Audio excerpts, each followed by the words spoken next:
En los pasillos de mármol del Vaticano, donde lo sagrado se entrelaza con lo político y cada gesto lleva el peso de los siglos, una presencia silenciosa provoca una inquietud creciente. Su nombre, Robert Sara. Y aunque muchos intenten borrarlo de los debates eclesiásticos, su figura resuena como un trueno contenido. Conocido por algunos como el Cardenal del Silencio, Sara no es uno más entre los príncipes de la Iglesia. Es un sobreviviente de la persecución marxista, un contemplativo forjado en el fuego de la opresión, y hoy, un símbolo incómodo de ortodoxia en tiempos de concesiones. Pero ¿por qué su figura genera tanto temor en ciertos salones de la curia? ¿Qué verdades se atrevió a pronunciar? Verdades que chocan con la visión diluida de una iglesia demasiado acomodada al espíritu del mundo. Hay algo en su mirada serena, en su voz firme y sin adornos, que incomoda, no a los fieles sedientos de claridad, sino a quienes prefieren una fe moldeable, negociable, cómoda. Es en ese campo de batalla silencioso donde Sara se impone, no con escándalos, sino con silencio. No con rupturas, sino con fidelidad. El teólogo italiano Antonio Socci, en su provocador libro El último papa, lo define sin rodeos como el contrapunto perfecto del catolicismo occidental burgués y secularizado. Un catolicismo que, al perder el sentido de lo sagrado, se parece más a una ONG bien intencionada que a la comunidad mística fundada por Cristo. Para Sara, esa transformación no es solo una tragedia, es una traición. Sus libros, ignorados por algunos, discretamente retirados por otros, son tratados como dinamita teológica. ¿Por qué? Porque señalan, con precisión, el núcleo mismo de la crisis. Nacido en Ourouse, Guinea, en 1945, Sara creció en medio de la persecución religiosa impuesta por el régimen comunista de Sékou Touré. Fue testigo de la prisión y tortura de su mentor, el arzobispo Raymond Marie Chidimbo, cuya única culpa fue defender la libertad de la fe. Esa experiencia grabó en su alma una convicción inquebrantable: toda ideología política que se apropia del Evangelio para sus fines termina por deformarlo. Desde entonces, Sara ha sido un combatiente incansable, no contra personas, sino contra sistemas que oscurecen la verdad. En Se hace tarde y anochece, lanza una advertencia que resuena como un lamento profético: la Iglesia atraviesa su noche oscura. Muchos de los que deberían protegerla, en realidad la traicionan. No son palabras dichas con amargura, sino con el peso de quien ha visto la destrucción desde fuera y ahora la siente dentro. No propone revoluciones políticas ni reformas administrativas. Para él, la verdadera revolución comienza en el altar, porque es allí donde respira el alma de la Iglesia. En La fuerza del silencio, Sara escribe: sin una liturgia centrada en Dios, la Iglesia se disuelve en un humanismo estéril. Para él, la crisis de fe actual no es solo doctrinal, es, sobre todo, litúrgica. Cuando el culto se convierte en espectáculo, cuando el hombre ocupa el centro y Dios es desplazado, la fe se desvanece. El historiador Roberto de Mattei refuerza esta visión: la reforma litúrgica posconciliar, aunque bien intencionada, abrió las puertas al relativismo, y Sara lo comprende con una claridad punzante. Por eso, si algún día el cardenal africano ocupara la cátedra de Pedro, su prioridad sería innegociable: restaurar la sacralidad de la Santa Misa. No por nostalgia, sino por coherencia. El regreso del latín como lengua litúrgica no sería un capricho elitista, sino una declaración simbólica: la liturgia pertenece al cielo, no a las modas de la tierra. En Dios o nada, él escribe, el latín nos recuerda que la liturgia no es una invención nuestra. Es un don sagrado que trasciende culturas y siglos. Esta sola medida causaría un terremoto entre muchas diócesis acostumbradas a liturgias informales y experimentales. Pero el cardenal Sara no se detendría ahí. Iría más allá. Restauraría la orientación ad orientem, donde el sacerdote y los fieles miran juntos hacia el oriente, hacia Cristo que viene. No se trata, como él mismo diría, de darle la espalda al pueblo, sino de guiarlos hacia aquel que es el centro de todo. Ese simple gesto físico significaría, en realidad, una reorientación espiritual total. La Iglesia, volviendo a colocar a Dios en el centro. El silencio sagrado, ese gran olvidado de la liturgia moderna, sería restaurado como un elemento esencial de la misa. En una época dominada por el ruido incesante que impide al alma escuchar la voz de Dios, Sara insistiría en que hubiera momentos de silencio absoluto durante la celebración eucarística. El Señor nos susurra sus secretos en el silencio, escribe en La fuerza del silencio. Sin ese silencio, la liturgia se convierte en una charla superficial, hueca, sin profundidad divina. Las consecuencias de esta revolución litúrgica serían inmediatas y profundas. Muchos sacerdotes, habituados a celebraciones casuales, se verían forzados a redescubrir la sacralidad de su ministerio.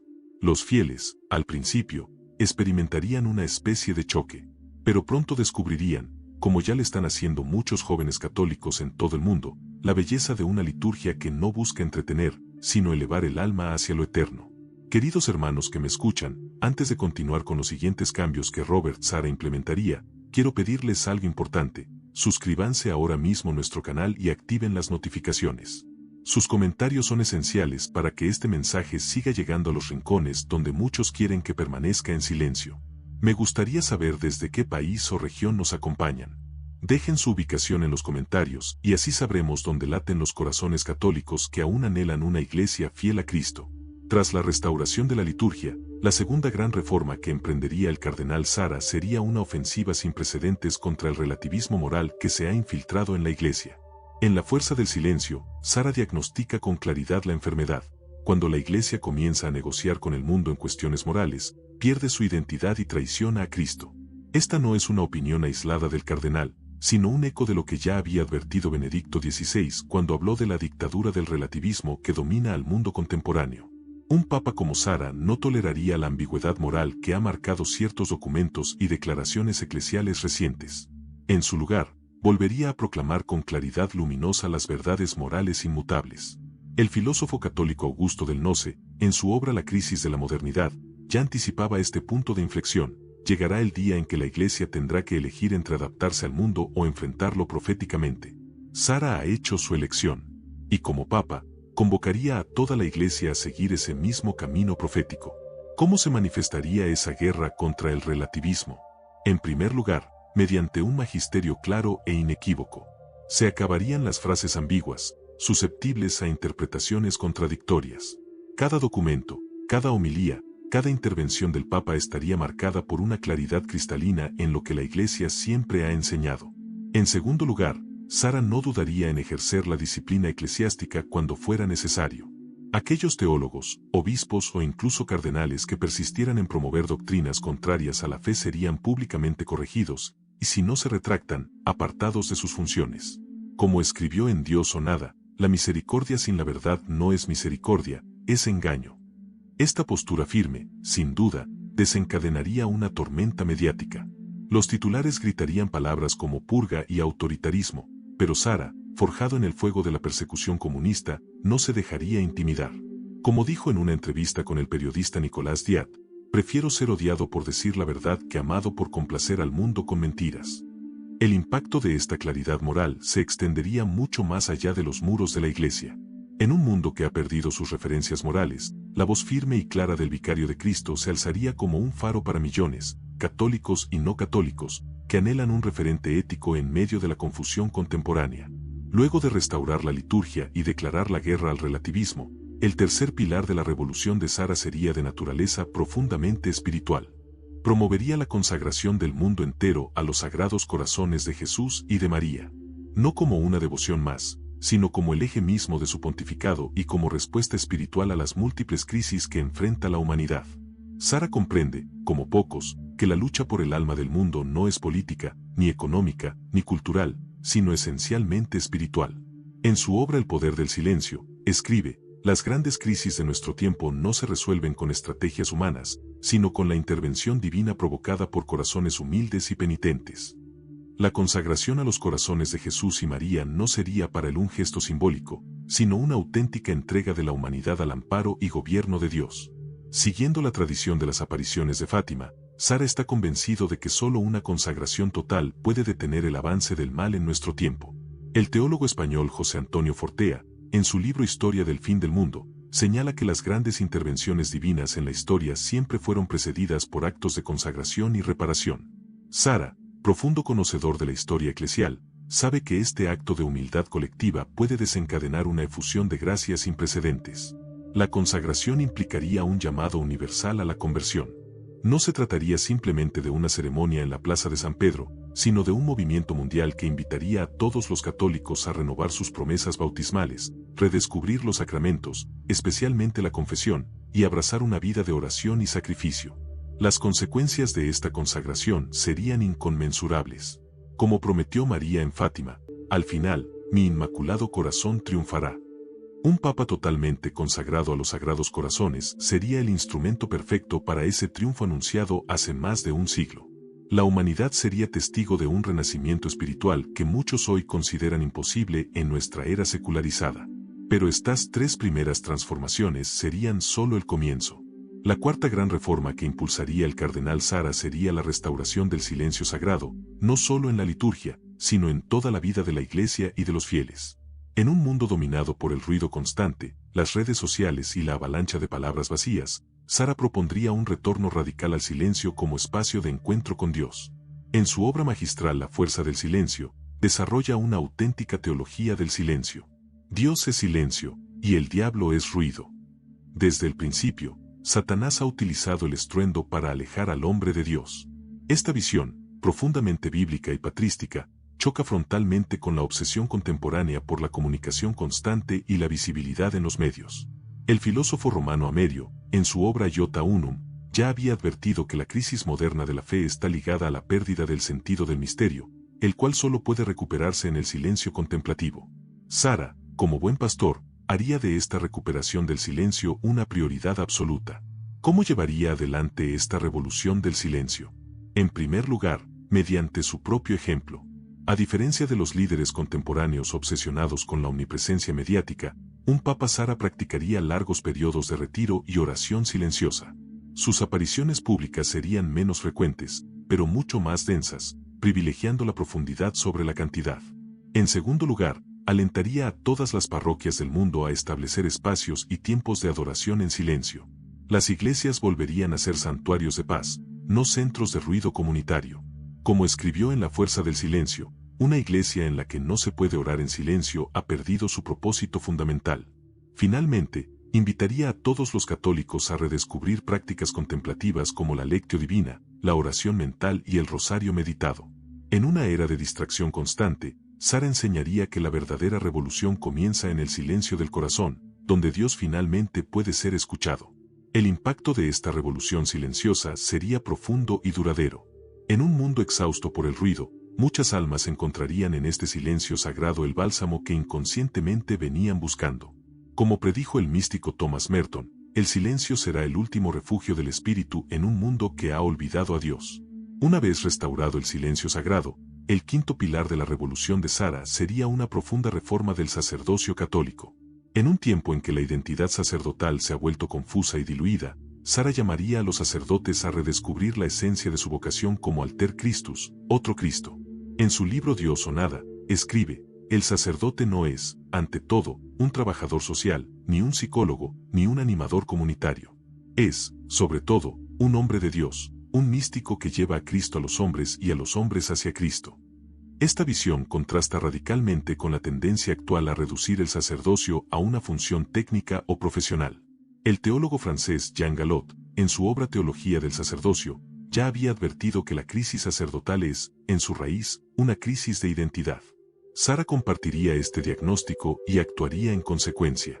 Su reforma comenzaría en los seminarios, donde la formación espiritual volvería a ser prioritaria sobre los estudios técnicos o pastorales. Los seminaristas serían formados en una atmósfera de profunda oración, estudio serio de la tradición y disciplina amorosa. Como escribió en una carta a los seminaristas de su diócesis en África, antes de ser pastores, deben ser santos. Un sacerdote santo hace más por la iglesia que 100 mediocres con doctorado. Para los sacerdotes ya ordenados, Sara promovería un retorno a la espiritualidad sacrificial del sacerdocio. La identificación con Cristo crucificado volvería a ser el centro de la vida sacerdotal. En palabras del santo cura de Ars, a quien Sara cita con frecuencia, el sacerdocio es el amor del corazón de Jesús. Esta reforma sacerdotal tendría consecuencias inmediatas. Los fieles dejarían de ver en sus párrocos a simples gestores eclesiales, para ver en ellos verdaderos padres espirituales. Los jóvenes, atraídos por este alto ideal de santidad, responderían generosamente al llamado vocacional. Como siempre ha ocurrido en la historia de la Iglesia, la santidad sacerdotal se convertiría en un imán para nuevas vocaciones. Tras reformar el sacerdocio, el sexto aspecto clave de la revolución de Sara sería un enfrentamiento directo y sin concesiones con las ideologías seculares que han penetrado la sociedad y hasta ciertos sectores de la Iglesia. A diferencia de los líderes que buscan diálogos ambiguos con estas corrientes de pensamiento, Sara las llamaría por su nombre y expondría su incompatibilidad con la fe católica. En su libro Se hace tarde y anochece, Sara identifica claramente estas ideologías: el marxismo cultural, la ideología de género, el transhumanismo y el ambientalismo radical no son simples opciones políticas neutrales, sino cosmovisiones totalizantes que buscan sustituir al cristianismo como explicación última de la realidad. El filósofo Remy Brague, en su obra El reino del hombre, coincide con Sara al señalar que estas ideologías contemporáneas, aunque aparentemente diversas, comparten la misma raíz: la negación de la trascendencia y la divinización del hombre. Sara, como papa, denunciaría esta raíz común y llamaría a los católicos a resistir la seducción ideológica. Esta batalla no sería meramente intelectual, sino profundamente práctica. Sara promulgaría documentos magisteriales claros que expondrían los errores de estas ideologías a la luz de la revelación cristiana. Animaría a los obispos a vigilar las universidades católicas para asegurar que estas corrientes no contaminen a las futuras generaciones. Además, Sara llamaría a los católicos a una presencia activa y contracultural en la sociedad. No se trataría de aislarse del mundo, sino de estar en el sin ser de él, como testigos de una verdad que trasciende las modas intelectuales. Como escribió en Dios o nada, el auténtico cristiano será siempre un signo de contradicción. Las consecuencias de esta postura firme serían inevitablemente conflictivas. Los medios seculares presentarían a Sara como retrógrado o extremista. Sin embargo, muchos, incluso no católicos, reconocerían en su claridad una alternativa refrescante frente al relativismo dominante. Como anticipó el filósofo Alasdair MacIntyre, llegará un tiempo en que la verdad, simplemente por ser verdad, será revolucionaria. Para completar su revolución espiritual, el séptimo y quizás más enigmático aspecto del pontificado de Sara estaría relacionado con lo que algunos llaman la profecía olvidada. Trabajaría incansablemente por el cumplimiento de la promesa de que, tras un periodo de crisis y purificación, la Iglesia experimentará un renacimiento espiritual sin precedentes. Esta profecía tiene múltiples fuentes, desde las apariciones marianas de Fátima, donde la Virgen prometió que al final, mi inmaculado corazón triunfará, hasta las visiones de santos místicos como Don Bosco, quien predijo que, tras una gran prueba, la Iglesia brillará con un esplendor nunca antes visto. El teólogo inglés Aidan Nichols, en su obra Figura cumplida, sugiere que estas profecías no deben leerse como predicciones deterministas, sino como promesas condicionales que exigen cooperación humana. Sara, como papa, buscaría activamente cumplir con las condiciones para este renacimiento. ¿Cómo lo haría? Primero, completando la consagración de Rusia al Inmaculado Corazón de María, tal como fue solicitado en Fátima. A diferencia de consagraciones anteriores, Sara no dejaría lugar a ambigüedades. Rusia sería mencionada explícitamente, cumpliendo al pie de la letra la petición mariana. En segundo lugar, Sara promovería una espiritualidad de reparación por los pecados que han herido el corazón de Cristo. Como escribió en La fuerza del silencio, solo un acto de reparación colectivo puede impedir el castigo que la humanidad se está infligiendo a sí misma con su rechazo a Dios. Por último, restauraría prácticas tradicionales como los primeros viernes y sábados, las procesiones eucarísticas y actos públicos de fe. Estas manifestaciones visibles recordarían al mundo que la Iglesia no está simplemente adaptándose a la modernidad, sino transformándola con la fuerza del Evangelio. Las consecuencias de este esfuerzo por cumplir la profecía olvidada serían sorprendentes. Muchos, incluso fuera de la Iglesia, reconocerían en estos actos una autenticidad tradicional y una profundidad que las religiones artificiales contemporáneas no pueden ofrecer. Como lo anticipó el converso Robert Hugh Benson en su novela profética Señor del Mundo. Cuando todo parezca perdido, la Iglesia revelará su verdadero rostro. Queridos hermanos en Cristo, hemos recorrido los 7 pilares fundamentales de la revolución espiritual que el cardenal Robert Sara implementaría si fuera elevado al trono pontificio. Una revolución que no buscaría adaptarse al espíritu de la época, sino transformarlo con el espíritu eterno del Evangelio. El historiador británico Christopher Dawson, en su obra La formación del cristianismo, observó que las grandes renovaciones de la Iglesia siempre vinieron de hombres que combinaron una fidelidad inquebrantable a la tradición con una audacia profética. El cardenal Sara encarna perfectamente esta combinación. Su liturgia restaurada, su claridad moral, su consagración a los sagrados corazones, su defensa del silencio sagrado, su reforma del sacerdocio, su combate contra las ideologías y su cumplimiento de la profecía olvidada formarían un pontificado que, sin duda, marcaría un antes y un después en la historia de la Iglesia. Para algunos, este programa parecerá utópico o incluso reaccionario. Los enemigos de la Iglesia lo temerán y lucharán ferozmente contra él. Los católicos tibios se sentirán incómodos con su claridad. Pero las almas hambrientas de verdad y santidad encontrarán en él al pastor que tanto han estado esperando. ¿Está el mundo preparado para un papa como Robert Sara? Quizás la verdadera pregunta sea, ¿está Dios preparando a Robert Sara para un mundo que desesperadamente necesita la verdad que él proclama? Queridos amigos, me encantaría conocer su opinión sobre este tema crucial para el futuro de la Iglesia. ¿Creen que la Iglesia necesita un papa como el cardenal Sara? ¿Qué aspecto de su posible pontificado les parece más necesario o más difícil de implementar? Dejen sus comentarios abajo para continuar esta conversación tan importante. Que Dios los bendiga, y que la Virgen María, Nuestra Señora de Fátima, interceda por la Iglesia en estos momentos cruciales. Como dice el cardenal Sara, no tengan miedo. En la oscuridad más profunda, Dios está obrando en silencio. Si este mensaje ha tocado tu corazón y deseas profundizar en la fe auténtica, te invito a unirte a nuestra comunidad en el canal Legado de la Fe. Suscríbete y activa la campanita para no perderte ningún contenido que fortalezca tu camino espiritual. Comparte en los comentarios desde qué país nos acompañas y cuál de estas reformas consideras más urgente para la Iglesia hoy. Juntos, seamos portadores de la verdad y defensores de la tradición. Que Dios te bendiga y que María Santísima interceda por nosotros.